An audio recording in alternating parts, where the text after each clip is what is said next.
समीर अरोड़ा साहब railway stocks की बात कर रहे थे, कॉनकॉर की उन्होंने बात की।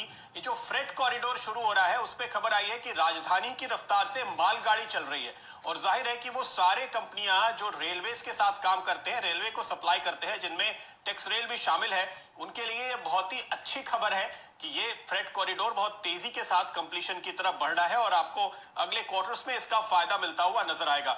एक दो चीजें और बताता हूं प्रकाश, उसके बाद आप अपनी राय दीजिएगा। देखिए 45 रुपए की इसकी बुक वैल्यू है, तो अभी भी मुश्किल से ये अपनी बुक वैल्यू के करीब पहुंचने की कोशिश कर रहा है, पर 45 के सामने आज 33 का जो रेट है, तो आप देख सकते हैं कि अपनी बुक वैल्यू से 2/3 पे करीबन ये ट्रेड करता हुआ नजर आ रहा है। तो बड़ा डिस्काउंट है इंट्रिंसिक वैल्यू के सामने। पिछले 2 क्वार्टर्स में यहां पे टर्न अराउंड होता हुआ दिखाई दिया है, मुनाफा, मार्जिन, कारोबार बहुत तेजी के साथ बढ़े हैं। तो जाहिर है कि इसी वजह से आपने इस स्टॉक पे ये मजबूती आते हुए देखी है और ये प्राइस वॉल्यूम ब्रेकआउट होता हुआ नजर आ रहा है। तो ब्रेकआउट हो रहा है, लेकिन प्रकाश में हमेशा देख लेता हूं कि ब्रेकआउट के पीछे वजह क्या है।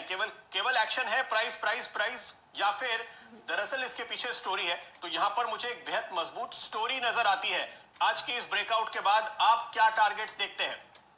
मुझे तो ये स्टॉक अच्छा लगता है, मैं इस स्टॉक पर जरूर बात करूंगा और आपने जो अशाई की बात की उस पर ही बात करूंगा, लेकिन बाद में। ये जो टेक्स मैको रेल है टेक्निकली बहुत ही बढ़िया है। स्ट्रॉन्ग सपोर्ट जोन 29 के आसपास है। जो पैटर्न उभर कर आया है डेली चार्ट पर, उसके हिसाब से लगता है लेने की जगह आज है, खरीदना चाहिए। स्टॉप होना चाहिए करीब 30 का, ज्यादा नहीं, उतना वो जरूरी है। टारगेट कितना रहेगा? टारगेट करीब 40 का होगा, ये पहला टारगेट है, लेकिन वहां पर रुकने वाला नहीं है। अगर हायर टाइम फ्रेम में देखता हूं मैं, तो 40 तो आ ही जाएगा। क्या वहां रुकेगा? बिल्कुल नहीं रुकेगा। उससे भी हायर जोन आते दिनों में देख सकते हैं। तो लेने की जगह अच्छी है, खरीदना चाहिए और मुनाफा मिलेगा टेक्स मैको रेल में। आपने फंडामेंटल रीजन तो बताई, टेक्निकली मुझे बढ़िया लगता है। अगर आप चाहें कहें तो उसके बाद मैं अशाई की भी बात करूंगा। जी, उस पे अभी हम लौट कर आते हैं, लेकिन आपने बिल्कुल सही बात कही। यहाँ पे दिन के हाईस पे प्रकाश आपकी बात सुनते सुनते ये स्टॉक पहुंच चुका है और अब यहाँ पर वॉल्यूम आपको देखने को मिल रहा है 51 लाख शेयरों का। और इतना वॉल्यूम इसके पहले हमने 20 मई को पूरे दिन में देखा था। तो जो मैं कह रहा हूं, आपको ये साल का हाईएस्ट वॉल्यूम दिखाने की तरफ बढ़ रहा है। जनवरी में हमने एक बार 1 करोड़ से ऊपर का वॉल्यूम देखा था, लेकिन आज अब तक के ट्रेड में सिर्फ यहाँ पर देखिए 33.50, 33.55 ये नया हाई बनता हुआ तेज रफ्तार के साथ। और आपने जो शानदार व्यू दिया है इस पे, इसका पूरा का पूरा इंपैक्ट प्रकाश इस समय स्क्रीन पे देखने को मिल रहा है। 33 रुपए 60 पैसे नया वॉल्यूम और 53-54 लाख शेयर्स पर पहुंचते हुए। एक बार फिर से अपने सिर्फ टारगेट और स्टॉप फिर से बता दीजिएगा प्रकाश।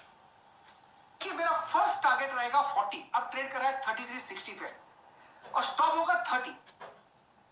अगर मैं होता तो मैं स्टॉप नहीं लगाता, ये भी बता दूं आपको, क्योंकि वहां पर जाएगा नहीं।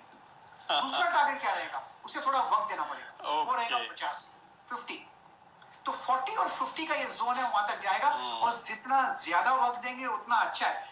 रीजन उसका ये है कि ये बॉटम आउट हो चुका है। जब स्टॉक बॉटम आउट हो जाता है तो थोड़ा ज्यादा लिवरेज देना चाहिए, ज्यादा वक्त देना चाहिए और ज्यादा स्पेस देना चाहिए, तब जाके उसका मजा आता है। बिल्कुल सही बात कही आपने। पिछले साल का 2020 का जो हाई है वो करीब 44 रुपए है और इसका लाइफ हाई 2015 में इसने छुआ था, वो करीब 168 रुपए हुआ करता था। तो जाहिर है कि फिलहाल आप एक बॉटम बनते हुए देख रहे हैं काफी लंबे कई सालों के करेक्शन के बाद। और रेलवे से जुड़े हुए काफी सारे स्टॉक्स में आपको ये ट्रेंड दिखाई देगा, तो ये अकेला नहीं है। आप एक सेक्टोरल ट्रेंड को यहाँ पर देख रहे हैं, इसलिए प्रकाश कह रहे हैं कि पेशेंस रखिए।